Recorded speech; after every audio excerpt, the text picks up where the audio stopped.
and welcome to Fayette County Public Library Storytime. Our first story today is Hans my Hedgehog.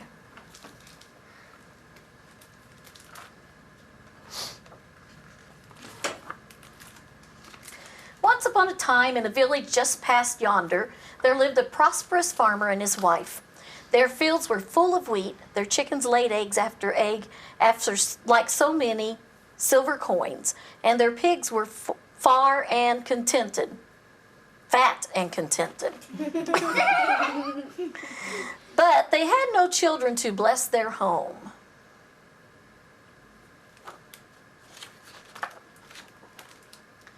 The couple so longed for a child that one day the man cried, "I want a son, even if he's half a hedgehog." The next spring, the farmer's wife gave birth to a child who was exactly that, a boy from the waist down and a hedgehog from the waist up. "You've cursed our little one," the farm wife scolded, but she was a mother just the same, so she wrapped her prickly baby in a thick quilt and called him Hans my Hedgehog. He is sort of cute. Yeah. As Hans grew older, he began to help around the farm. He was especially good with the pigs. They followed him even when Hans stole off to the great and magical forest. Other folk lost their way there, but not Hans. One morning, Hans heard distant music shivering through the trees. He went straight home and told his father how he longed to make music of his own.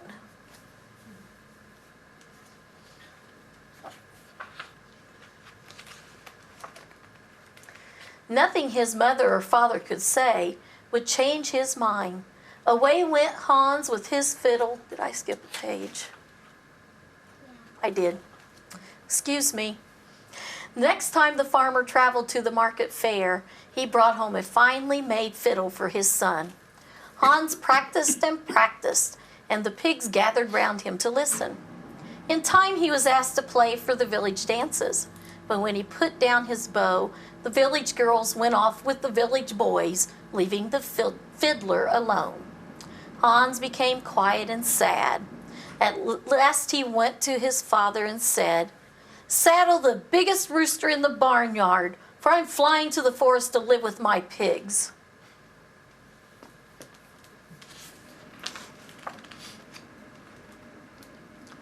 Nothing his mother or father could say would change his mind.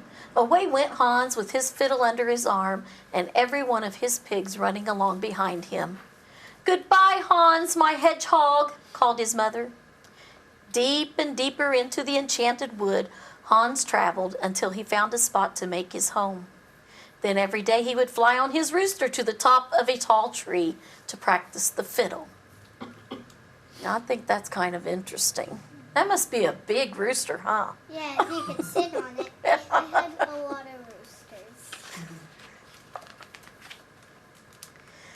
Each note slipped between the trees like a spell. The pigs, listening below, were steeped in magic.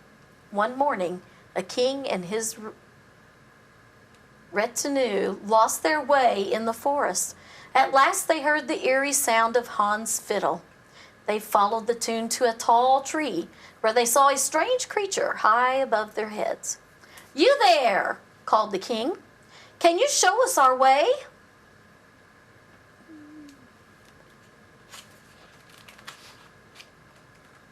"I will," Hans said, "if you agree to give me the first thing that meets you when you reach your palace." "Anything," said the king.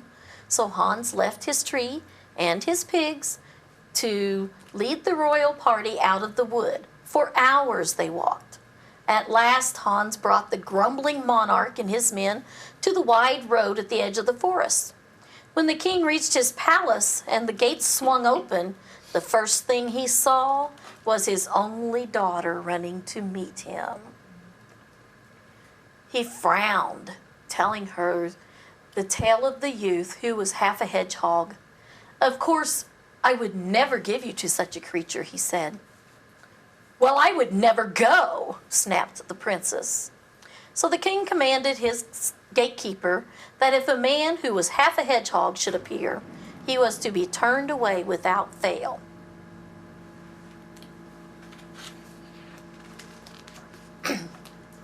But Hans had already forgotten the king's promise, so busy was he with his fiddle and his pigs. Come here, sleep, twirl, play, hide and seek. Hans' clever pigs learned to obey each tune he played. Some months later, another king and his attendants lost their way in the forest. They too followed the notes of the fiddle to Hans and asked for his help. I'll show you the way, said Hans, if you agree to give me the first thing that meets you when you reach your palace. You have my word, said the second king. Might be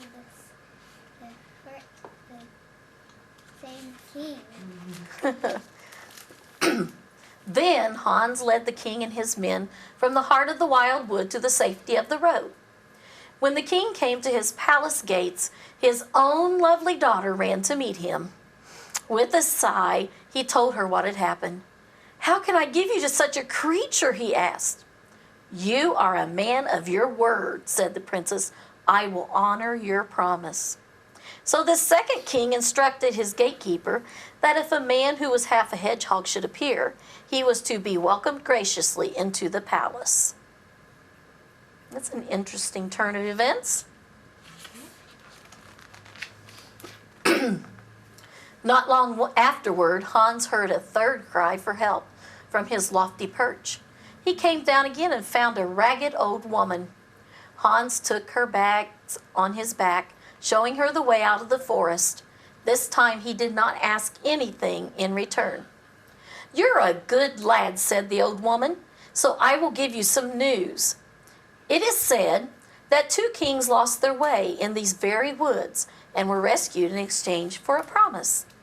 When they come safely home, they were met by their own daughters, 2 princesses. That is news indeed, said Hans, my hedgehog.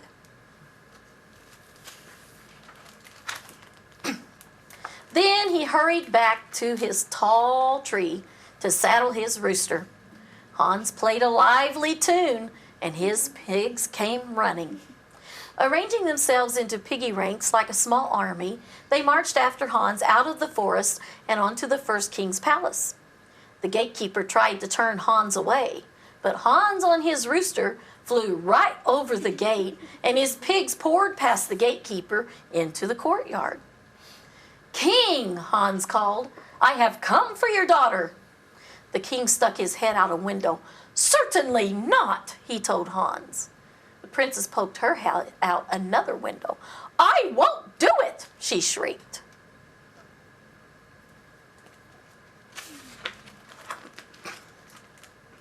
Hans began to play a curious air on his fiddle.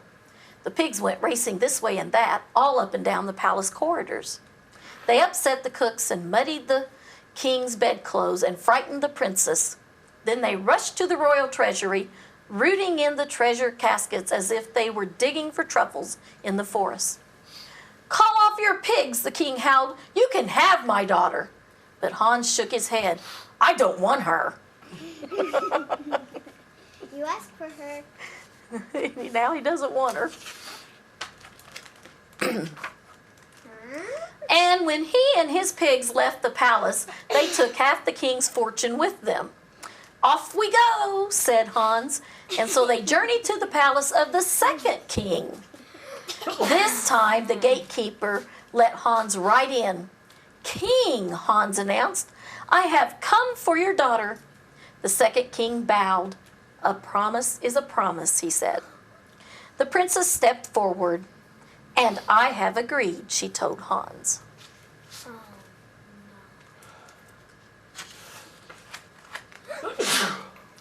Hans was quite overcome when he saw the princess with her kind eyes as green as leaves in summer. The palace started humming with preparations for the royal wedding. The king sent his own carriage for Hans's mother and father. How they gasped and gaped to see their son in such a place. The palace seamstress made them clothes for the wedding. And of course she sewed a velvet suit for Hans, though he struggled to fit it over his quills. Yeah. little silly there, isn't it? Standing there in his underwear. The day of the wedding, guests came from near and far. Tables were piled high with tarts and trifles and turnovers, and little fruit trees were rolled in on carts. A dozen musicians played for the dance, but when Hans began to play his fiddle, the other musicians put down their instruments to listen.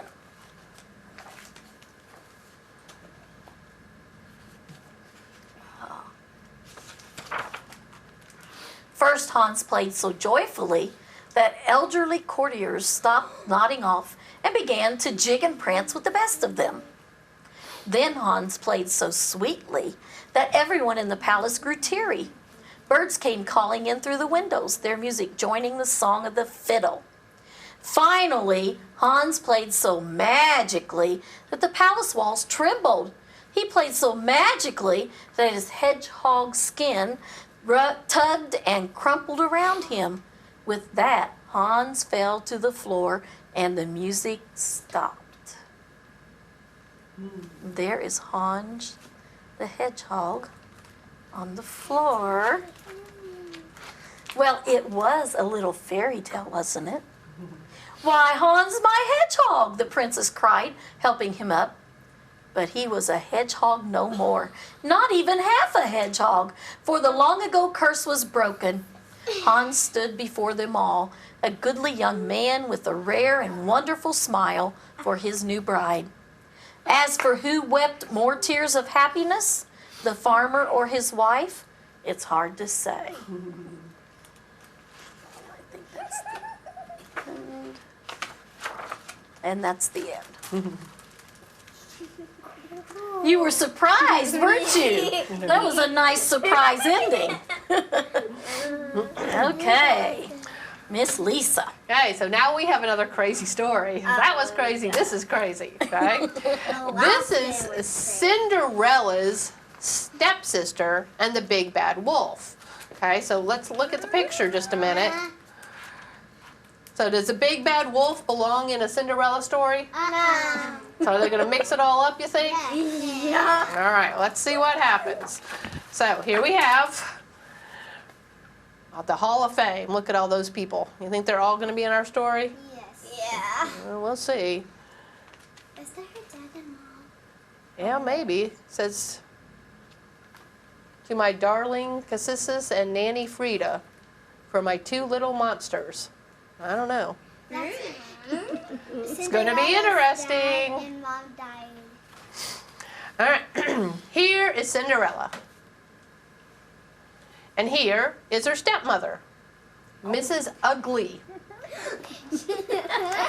And here are the ugly sisters, 1, 2, and 3. She's not ugly. No, not really. Where does that go up to? Now, you already know the two ugly sisters who are horrible and nasty and mean. But Gertie, their little sister, was really nice. Just like she would listen to her stepmother. While Cinderella lazed about doing nothing, Gertie would water the pumpkins and take care of the mice and do all the homework and the housework. Why? Niceness shone from Gertie's face, and her smile was brighter than the sun. So the little sister was a happy girl. Yep. Cinderella's happy, but she looks mad. Yeah. Well, of course, the ugly family despaired, and they were ashamed. They hid little Gertie away, and they never let her go anywhere with them. Just like Cinderella. One morning, a special invitation arrived. Look who's watching from the window. She should be Cinderella. Yeah, her is really. Ooh, look, said Mrs. Ugly. We're invited to a grand ball at the palace tonight. A ball, said Gertie. Oh, please, can I go? You? Said Mrs. Ugly. Go to the ball. You're a disgrace to the ugly name. You don't walk ugly. You don't talk ugly. And with a shocking smile on your face, you don't even look ugly. "But I'm an ugly sister," said Gertie. "I can be bad." "I know I can." You think she can be bad? No, she should be Cinderella. "Well, I think you're going to need some help," said Mrs. Ugly. "A lesson from the Wicked Queen should do the trick." And so that very afternoon, Gertie was sent to learn a lesson from the Wicked Queen, who was just about to go visit Snow White. With what in her hand? A poison apple. The poison apple. Wait, all the fairy tales are mixed up. Oh, you think? Let's keep going. At first, the Wicked Queen had disguised herself as a little old lady. Then she knocked on the door. "Hello, my dear," she said to Snow White. "Won't you take a bite of this lovely apple?" Poison. "Look out, Snow White!" shouted Gertie. "That apple is poisoned." "Well, no thanks then," said Snow White, and she shut the door. Well, the Wicked Queen was furious and sent Gertie home faster than a streak of lightning. Mrs. Ugly was very angry, but Gertie begged for another chance. "Oh, all right," said Mrs. Ugly, "but this time you are going to go see the worst witch of all." Who's the worst witch of all? "Being bad is easy," said the worst witch. "Let me show you how. The oven's nice and hot, and I'm planning a delicious dinner. Ha ha ha. Hansel, Gretel, come on in, children." So this is the witch that tricked Hansel and Gretel, huh? Gertie tried hard, but she just couldn't keep quiet. "Don't come in, don't come in," she yelled. "The witch is planning to eat you up for dinner." Enter them into "Well, in that case, we're not going to be staying," said Hansel and Gretel. "We'll just take a few snacks with us." Look, they grabbed a gingerbread man off the house. and a candy cane. Yep. Back home, Mrs. Ugly was furious. "Oh, please," Gertie wailed, "please let me go to the ball.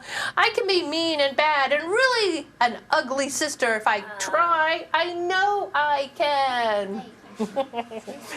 And she cried so much that Mrs. Ugly agreed to give her one more chance. But this time, Gertie was sent to the meanest and nastiest villain of them all. A villain? The Big Bad Wolf! Who just happened to be wearing a dress. "So, you want to be ugly?" said the wolf. "You want to be bad?" I do, said Gertie. "I really do." "Well," said the wolf, "you're just in time. Watch this." And suddenly, there was a knock, knock, knock on the door. Who's coming to the Big Bad Wolf's house? Little Red Riding Hood. Little Red Riding Hood skipped right in. "Oh, Grandma," said Little Red Riding Hood, "what big eyes you have." "All the better to see you with," said the wolf. "Oh, Grandma," said Little Red Riding Hood, "what big ears you have." "All the better to hear you with," said the wolf. "Oh, Grandma," said Little Red Riding Hood, "what big teeth you have." "Stop," said Gertie. "That is not your grandma. It's the Big Bad Wolf."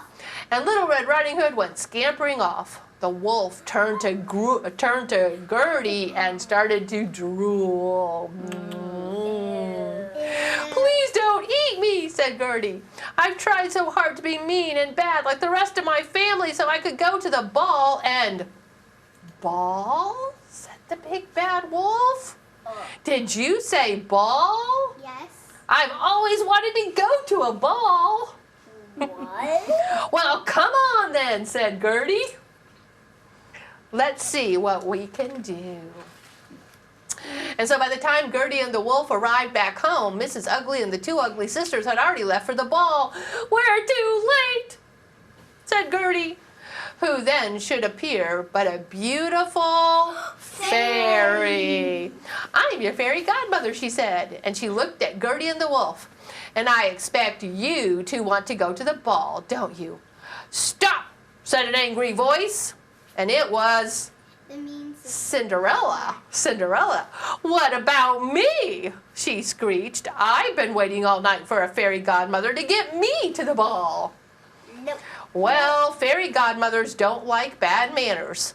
And so she quickly turned Cinderella, drum roll, into a mouse. There's Cinderella. But Gertie and the wolf went to the ball in beautiful new dresses. Look at the wolf's beautiful dress. All the mean people are there. And they had a wonderful time. Wait, there's a moose. Yeah? There's 2 cats there. 2 cats. Well, it was such a lovely time, in fact, that Gertie and Prince Charming fell in love and soon got married. As for Mrs. Ugly and Gertie's 2 ugly sisters, well, no one really quite knows why, but they were never, ever Mary. seen again. What happened? The big bad wolf ate them. Look at all those bones. So, great story, right? Way mixed But up. also disgusting. So, we've got some pictures from the story. So, we have the fairy. We have the apple. We can apple. We have the big bad wolf. We have a mouse. You put it in We have the gingerbread house. Oh, we have a ring. And we have an invitation to the grand ball. Okay. So, is that the way the story happened? No. No, that's not quite the right order, right? So, Miss Letty, you want to come on up and pick, and it says put them in order down across the bottom. Which of all of these pictures do you think happened first? Remember the very first page of the story, what did the ugly family get? Somebody knocked on the door and they got what? Very good. That happened first. You have to have an invitation, right? Okay. Elena, after that invitation, what happened next? This one might be a little tricky. Nope. Not the gingerbread quite yet.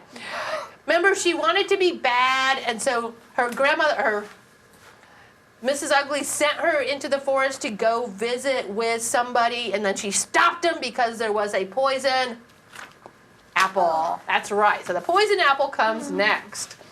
Okay, so then after the poison apple, she was still good, right? So she wanted to try again.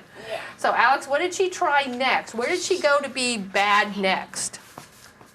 Very good. She went to that mean old witch, and she stopped Hansel and Gretel from getting eaten, all right? All right, so then she was going to be bad one more time. Buddy, where'd she go next? Yep, that big bad wolf.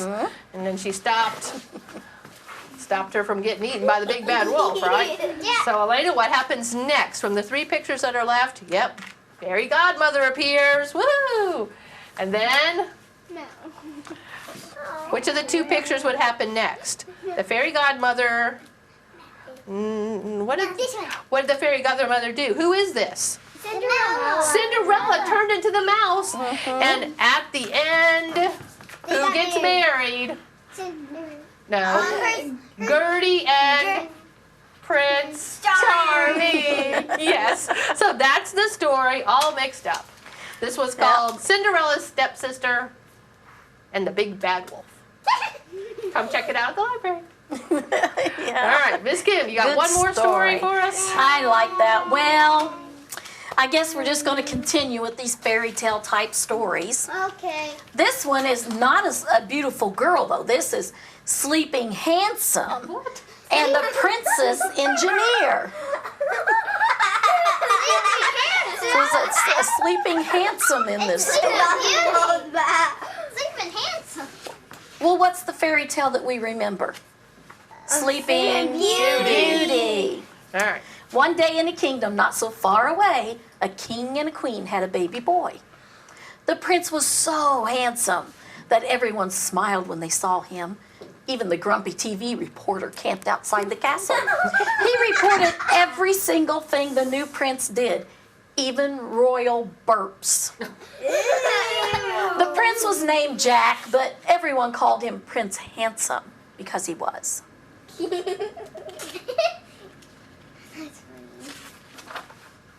The king and queen decided to throw a splendid party at the castle for the prince.